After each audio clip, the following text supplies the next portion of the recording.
Start. My name is Megan Smith. I'm from Pressentation, and my presentation is on Bob Marley. He was born on February 6, 1945 in St. Anne Parish, Jamaica. His real name was Nesta Robert Marley. His mother, Sidell Booker, was pregnant at the age of 18 with the dog. His father, Narva Sinclair Marley, married her at the beginning of the pregnancy and then left the next day for work. He enrolls at a school in Jamaica, which is called the Stephanie All Ages School in 1949. He becomes best friends with Neville Bunny Livingston.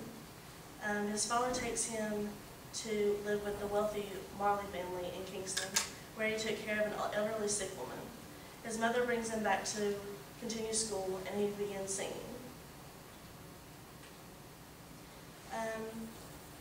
He moves to Trenchtown in Kingston in 1957, where he joins his mother.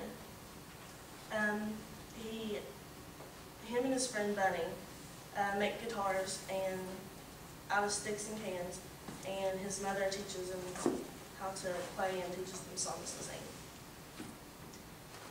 He begins a welding job after an accident with welding.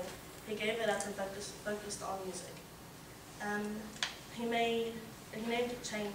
His name changed to Bob after that.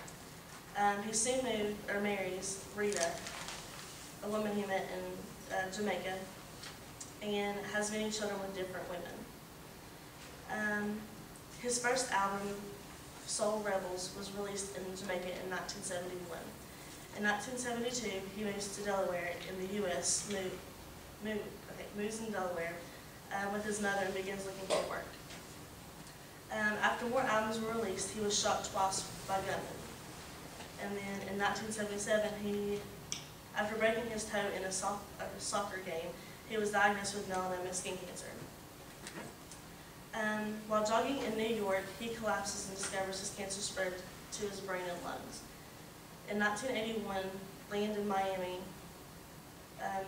He lands in Miami to seek medical help and finds out how long does the cancer going to spread.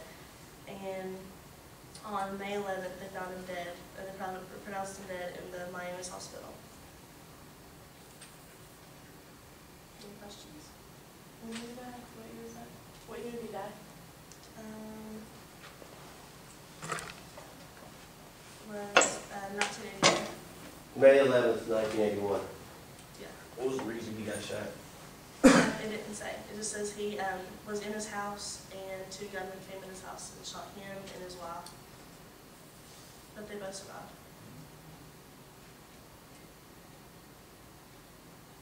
Any questions?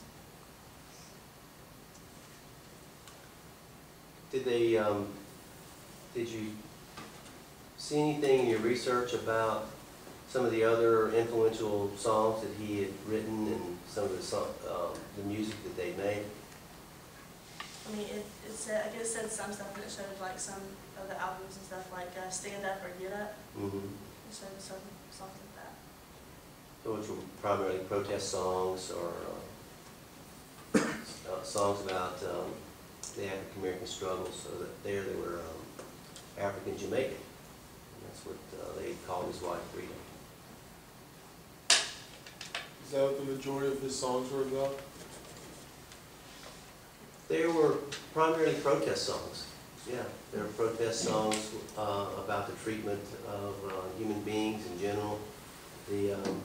His father was white and was actually involved in the British Maritime Service.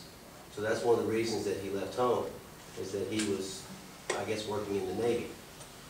And so Bob, throughout his childhood, was mixed. He was a white father and a Jamaican African mother. And so he came under some criticism. And there was a quote that I quoted on my radio show where he said he doesn't fall on the black side, he doesn't fall on the white side, he falls on the side of God. So he became very religious, and so his music would either be protest, or it would be against the treatment of blacks in general. Of course, the Buffalo Soldier was kind of an anthem to African Americans in the United States, and also, you know, their struggles and the irony of how they came over on a ship and then now they're serving the country and they're still not getting the respect that they deserve. So he's always kind of trying to find those type of angles. Any other questions? Do you know how many albums he sold, like, before he died? Like, how popular was It was a lot. Yeah. I mean, I'm not sure like the exact number, but it was a lot. And like one released right before he died. Okay, let's give Megan a hand. Good subject.